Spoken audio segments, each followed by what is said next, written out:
Hello guys, welcome to my channel. இன்றைக்கி எதை பற்றிய வீடியோ அப்படின்னா, ரோஜா செடி பூத்து முடிஞ்சோன்னா கட் பண்ணி விடணும், அப்போ தான் நிறைய துளிர் வரும் அப்படின்னு நான் இதுக்கு முன்னே ஒரு வீடியோ போட்டிருக்கேன்.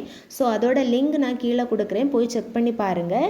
நம்ம கட் பண்ணி விட்ட செடியெல்லாம் எப்படி இருக்குன்னு பார்க்கலாம். நம்ம கட் பண்ணி விட்டு 10 days ஆகுது. ஸோ பாருங்கள், நிறைய புது துளிர் வந்து அதில் எல்லாம் மொட்டு வைக்கவும் ஆரம்பித்தாச்சு.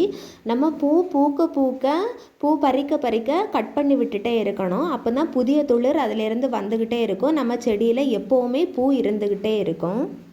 இது ஆரஞ்சு கலர் ரோஸ். பாருங்கள் எவ்வளோ மொட்டு வச்சுருக்கு, பஞ்சாக மொட்டு வைக்கும்.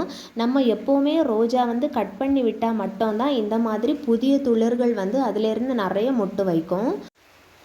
பாருங்கள், நம்ம கட் பண்ணி விட்ட இடம் எவ்வளோ புது துளிர்கள் வந்து வர ஆரம்பிக்குதுன்னு. இந்த ரோஸில் எல்லாம் இப்போ தான் புதிய துளிர்கள் வர ஆரம்பிக்குது, ஸ்டார்டிங் ஸ்டேஜு. ஸோ பார்த்தாலே தெரியும் கட் பண்ணி விட்டதுனால எவ்வளோ புது துளிர்கள் வர ஆரம்பிச்சிருக்குன்னு. ஸோ நீங்களும் இந்த வீடியோ பார்க்குறதோட மட்டும் இல்லாமல் நீங்களும் ட்ரை பண்ணி பாருங்கள். நிறைய மொட்டு வைக்கும், நிறைய பூ பூக்கும். நெக்ஸ்ட் வீடியோவில் பார்க்கலாம். பாய்.